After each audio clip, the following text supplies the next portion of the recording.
E aí, turma, aqui é o JP, e agora a gente vai fazer exercícios da apostila Eleva para o terceiro curso de Química 3, apostila 4, capítulo 20, que vai tratar da primeira parte de reações orgânicas, aqueles conceitos básicos que a gente estudou. Vamos lá, então. Primeiro exercício, conceituais número 4. A noção de agente nucleófilo e agente eletrófilo em reações orgânicas envolve os conceitos de ácido e de base de Bronsted Lowry. Assinale as espécies que podem funcionar como agente nucleófilo.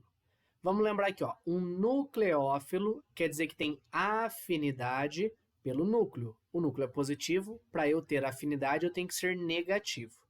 Então a gente tem que procurar aqui quais substâncias, quais espécies aqui que ele colocou que são negativas ou que tem um par de elétrons que pode ser doado aí para poder atuar como nucleófilo. Então vamos lá. OH-, temos aqui carga negativa, essa espécie pode atuar como nucleófilo, é um agente nucleófilo. Temos aqui OR-, mesmo R sendo um reagente orgânico, como tem carga negativa, também é um nucleófilo. NH3, temos aqui um par de elétrons que pode ser doado. Como a gente viu, funciona como uma base de Lewis, então eu posso aqui agir como um nucleófilo utilizando o NH3. ZnCl2, não temos aqui carga, ok? Então não podemos aqui nem par de elétrons disponível aqui no caso do nosso zinco, então ele não atua. E nem o H+, carga positiva, então esses dois aqui não atuam como nucleófilo, ok? Agora, contextualizados, número 12. Leia o texto a seguir. O CFC, usado sem controle pelas indústrias de refrigeração e aerossóis até alguns anos atrás, contém uma molécula de cloro que reage com uma outra do ozônio, destruindo essa proteção. Esse trecho faz referência a uma classe de substâncias que é conhecida como clorofluorcarbonetos. As reações químicas de um dos membros dessa classe, que levam à destruição da camada de ozônio, podem ser representadas por... Vamos lá, então. Aqui as reações, ele pede para a gente analisar aqui. Sobre essa classe de substâncias, é correto afirmar que, primeiro, o CFC contém uma molécula de cloro. Cuidado, porque é muito comum a gente encontrar erros conceituais em notícias, como acontece ali. O CFC, nesse caso, é aqui, Mesmo ele tendo 2 átomos de cloro, ele em si não tem uma molécula, tá? A estrutura dele é essa. Ele não é uma mistura e dentro dessa mistura tem moléculas de cloro. Então, temos um problema aqui. Eu tenho 2 átomos de cloro, mas não uma molécula de cloro. 2. O nome IUPAC da substância CF2Cl2 é dicloro de fluorometano. Como a gente já viu, isso aqui é um aleto orgânico. Na hora de dar nome, é a ordem alfabética. Primeiro vem o cloro e depois o flúor. Como só tem um carbono, não preciso nem numerar. De fato, esse é o nome correto. Então, essa primeira está falsa, essa segunda está correta, verdadeira. 4. Cada molécula de CF2Cl2 é responsável pela decomposição de apenas uma molécula de O3. Se a gente analisa todo esse processo aqui, o que promove a destruição do ozônio, do O3, é o radical livre Cl, que é formado aqui, o radical livre de cloro. Se a gente analisa essas duas equações, perceba que o radical livre é regenerado aqui no fim. Então, ele continua atacando outras moléculas. É uma reação em cadeia. Então, uma única dessa não destrói apenas uma única molécula de O3. Destrói várias. Então, temos um problema aqui, tá? Não é apenas uma. Então, tá falso também. Como representado pelas equações B e C, há produção de oxigênio gasoso. Portanto, a liberação de CF2Cl2 na atmosfera é benéfica ao meio ambiente. De fato, tem produção de O2, mas lembra que isso daqui ocorre na camada de ozônio. A gente não está na camada de ozônio. Então, o oxigênio que é produzido lá não interfere para a gente aqui.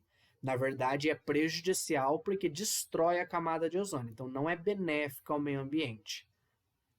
Então, está falso também. E por fim, 16. A molécula de cloro reage com o ozônio, produzindo ClO, o radical livre ClO, mais O2. Cuidado, o que produz aqui, ó, isso daqui que ele fala em B, não é uma molécula de cloro, isso aqui é um radical livre de cloro, é um átomo de cloro. Então, temos outro problema aqui, também está falso. Assim, apenas a 2 está correta, ok? Agora, aprofundamento 21. A interconversão do cis-2-buteno em trans-2-buteno, catalisada por iodo, envolve as seguintes etapas. Ele vai descrever as etapas e vai pedir aqui, ó, para a gente representar cada uma dessas etapas. Então, vamos lá. Ó. Primeira etapa, homólise de moléculas de iodo formando átomos de iodo. Então, vou formar aí radicais livres. 2. Adição do átomo de iodo a um dos átomos de carbono da ligação dupla, com a conversão desta em ligação simples. Então, quebra dupla, forma o simples. 3. Rearranjo conformacional visando diminuição de energia. 4. Reestabelecimento da ligação dupla e regeneralização do catalisador. Vamos lá, então. Olha só. Tem aqui, ó, a molécula de iodo I2. Fiz a cisão homolítica, né, a homólise, está aqui, ó, 2 átomos de iodo. Depois, ele fala aqui em 2, que um desses átomos ataca o carbono da dupla, então faz aqui a dupla virar ligação simples. Perceba que eu tenho aqui agora, fazendo 3 ligações, eu tenho aqui o meu radical livre agora, que está aqui com elétron livre nesse carbono que era da dupla. Depois, ele fala aqui, ó, rearranjo conformacional. Como assim?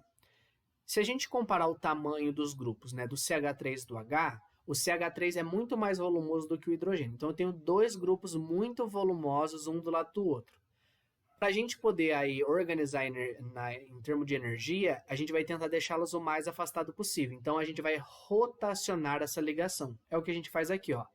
Tá desse jeito, um próximo ao outro. A gente pega essa ligação e rotaciona ela. Faz isso daqui.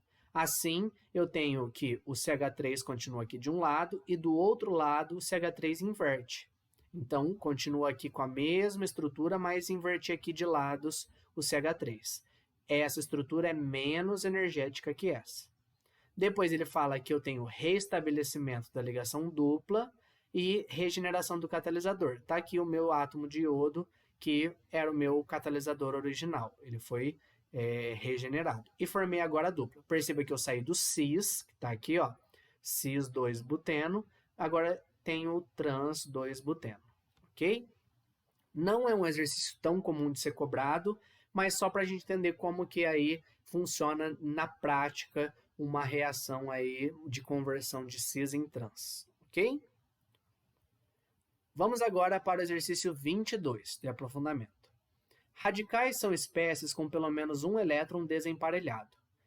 Considerando esse conceito e os exemplos a seguir, é correto afirmar que, então temos aqui 3 radicais, ó, perceba elétrons desemparelhados aqui. 1. Radicais podem ser obtidos por cisões heterolíticas. Como a gente já viu, o que forma radical livre não é cisão heterolítica, é cisão homolítica. Na cisão heterolítica eu tenho formação de íons, tá? Então, falsa a primeira. 2. Os radicais são instáveis, está correto, e eletricamente são negativos. Se eu não ganhei nem perdi o elétron, eu continuo com o meu mesmo elétron, o elétron de origem, eu não sou eletricamente negativo, tá? Então, temos um problema aqui, também está falso. 4. Os radicais são muito reativos, tá correto? Por isso que eles são instáveis.